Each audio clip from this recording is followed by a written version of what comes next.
Hello everybody. Um, we have a Stronghold 8x10 shed that me and a friend built yesterday. Um, so obviously you're watching this video because you either are going to buy one or you have one or you're going to build one or whatever. Regardless, I wanted to point out some things that are not on most of the videos I've seen downloaded onto YouTube. And so we'll get with that right now. Okay, this is the shed, 8x10. You're gonna have to excuse my yard because I just got done yesterday and we're doing this today, cleaning up. There's a few things I want to point out. The first problem I had was how big of a foundation do I have to build? So what I had on here was a Harbor Freight shed, you know, the ones that's made out of canvas and everything. Well, it was 10x10. This shed is 10x8. And so I already had the foundation built. The specifications call for 10 feet 2 inches, that's wide, and I forget what it is long, 8 foot 2 inches, I think. So if you build a foundation, that's what you want. One thing you don't want to do is build this too close to your house, because these roof panels, they have to slide in. And if you're building it against the house over here, you're not going to have any room between here to slide your panels in. Now, I have seen some people that cut them in order to put them in. Really? I mean, I think what you might be able to do is you may be able to turn this shed around. Once it's built, you may be able to turn it around. You know, if you get a couple of people and put it the way you want. But you want to make sure you have clearance on each side over here. And that way you can slide your roof panels on. Another thing that's going to come in very, very handy is some soapy water. Make sure you've got some soapy water on hand to spray all the snap joints in. They're supposed to snap.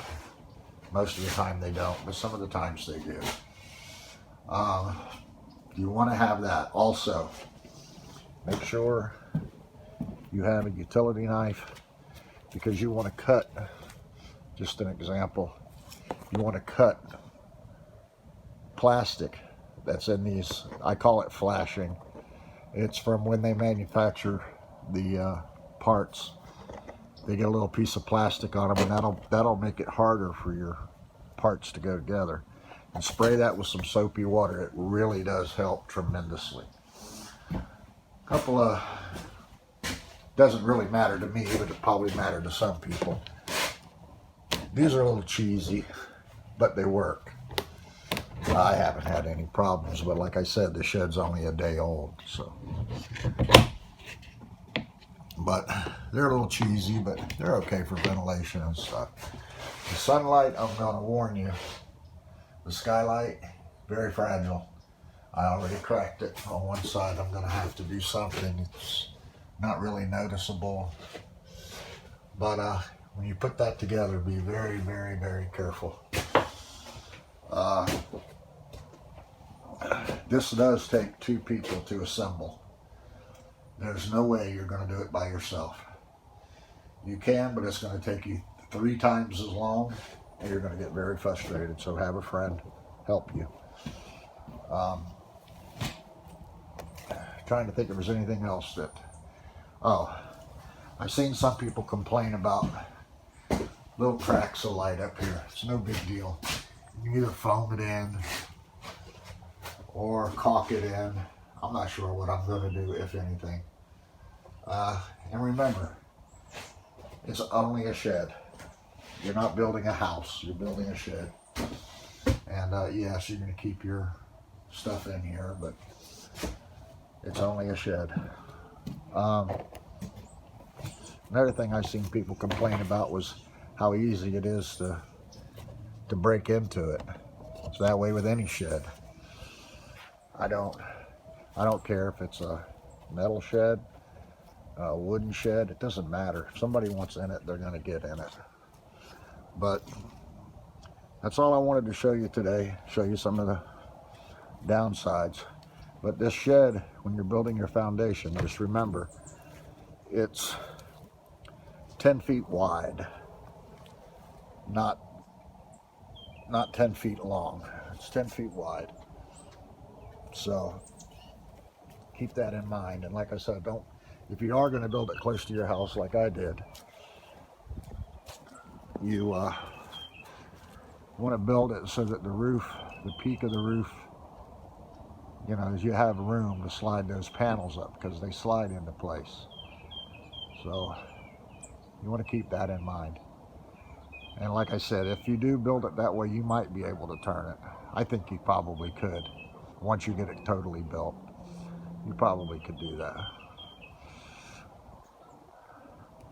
Okay, that's it for this video. If you like it, thumbs up, please, and subscribe. We are going to start making some more how-to videos, and you'll be able to see those.